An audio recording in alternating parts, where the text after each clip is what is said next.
Epilogue. I'm almost home. After a 31-hour plane ride across the Pacific, I am in my last hour of the trip from Bangkok to Phnom Penh. Below me is Cambodia, my land, my history. With my forehead resting on the window, I see that it is in the rainy season, and most of Cambodia is submerged in silver, shimmering water. I think of Pa, Ma, Kev, and Gek. Swallowing tears that drip down my throat, I reflect on how I left my family behind. When Meg and I came to America, I did everything I could to not think about them. In my new country, I immersed myself in American culture during the day, but at night the war haunted me with nightmares. On occasion, the war crossed over from my dream world to reality, as it did in 1984 when the drought in Ethiopia brought daily images of children dying from starvation. On the television screen, children with bellies too big for their bodies and skin hanging loosely on their protruding bones begged for food. Their faces were hollow, their lips dry, their eyes sunken and glazed over with hunger. In those eyes I saw Gek, and I remembered how all she wanted was to eat. As the Ethiopian crisis faded from the screens and American consciousness, I was even more determined to make myself a normal American girl. I played soccer, I joined the cheerleading squad, I hung out with my friends and ate a lot of pizza. I cut and curled my hair, I painted my eyes with dark makeup to make them look more round and Western. I'd hoped being Americanized could erase my memories of the war. In her letters to Mang, Ju always asked about what I was doing. I never wrote her back. Koi, Kim, and Ju continued to live in Ma's hometown of Bat Dang with our aunts and uncles. Soon after Meg and I left, our maternal grandmother, along with the wife of our youngest uncle and their two daughters, also made their way to the village. Youngest aunt wrote that the Khmer Rouge killed her husband. As for our grandmother, she is in her 80s, weak from old age, and speaks very little Khmer.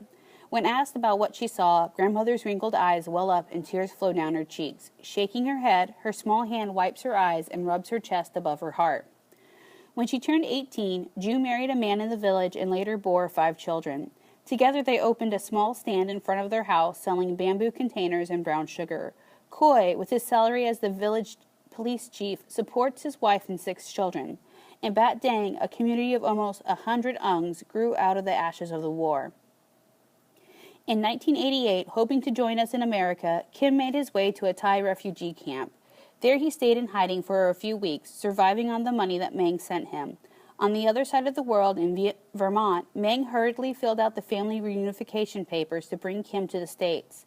A few months later, we received news that the United States had reduced the number of refugees allowed into the country. As a result, the Thai camp officials rounded up the refugees and deported them back to Cambodia. In Vermont, Mang scrambled to raise the $10,000 it would cost to get Kim out of Thailand. Mang arranged his escape through a black market ring that brought him as far as France. After many years, after filling out many immigration forms, Mang now anxiously awaits the arrival of Kim and his family in Vermont. Mang and his wife Ang have lived in Vermont since we arrived there as refugees in 1980, and they now have 2 daughters. Because of their hard work and determination, our family in Cambodia and in America thrives. Stranded in a foreign land with little knowledge of the culture, society, food, or language, both work long hours at IBM to support the entire family.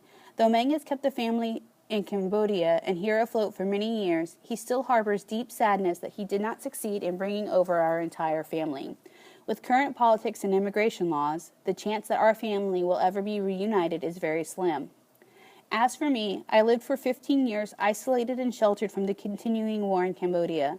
While Mang and Ang worked not only to make ends meet here, but to have enough left to send to Cambodia, I learned to speak English, attended school, and looked after their 2 children.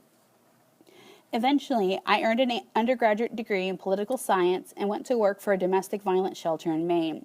After 3 years, in 1997, I moved to Washington, D.C. and found work at the Campaign for a Landmine-Free World, CLFW.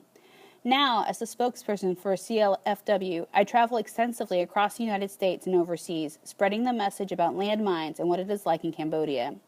As I tell people about genocide, I get the opportunity to redeem myself. I've had the chance to do something that's worth my being alive. It's empowering. It feels right. The more I tell people, the less the nightmares haunt me. The more people listen to me, the less I hate. After some time, I talked so much I forgot to be afraid. That is, until I decided to return to Cambodia. As the trip grew near and my anxiety increased, my terrible nightmares returned. In one dream, I board the plane in America as an adult woman, only to step off in Cambodia as a child. The child was lost in a crowd of people, desperately looking for her family, calling the names of her siblings, calling out to her parents. I woke up each morning, increasingly panicked about the homecoming. The day of the trip, my anxiety transformed into excitement. As I boarded the plane in Los Angeles, I fantasized about how it would feel to return where I belong. A place where everyone speaks my language, looks like me, and shares the same history. I envisioned myself getting off the plane and walking into the open arms of my family. I daydreamed about the warmth of many arms of my aunts and cousins and Jew around me, encircling me, forming a protective cocoon, keeping me safe. Finally, the plane's tires screeched against the tarmac of the short runway, and I braced myself for the first meeting with my family in a long time. My heart beat loudly inside my head, making my scalp sweat. The stewardess announced for all to remain in their seat until the plane came to a complete stop. It felt like hours later by the time I emerged from customs to make my way out of the airport. I spotted my family right away. They were all there. 20 or 30 of them stood elbow to elbow and pushed at each other to catch their first glimpse of me in many years, with Jew and Khoi in front. Though the temperature was a mild 75 degrees, my hands were sweaty and hot. I watched my aunts and uncles' eyes frown as they continued to study me. My comfortable, practical, stain-resistant, loose-fitting black pants, brown t-shirt, and black Teva sandals drew quizzical looks from Jew and Khoi. Then I realized my mistake. I looked like the Khmer Rouge. All my fantasies of instant connection were crushed. My family and I reacted awkwardly to each other, and they kept their many warm arms at their sides. Standing by myself, I stared at Jew. My throat tightened. Though she had grown, I am still a few inches taller than she. Her hair long and black, her smooth skin, her lips and face made up with rouge, and she reminded me of Mom. She was beautiful. Once her glance reached my face and our eyes locked, I saw that they were the same, kind, gentle, open. Instantly, she covered her mouth and burst into tears and ran over to me. The family was speechless. She took my hand, her tears cool in my palm.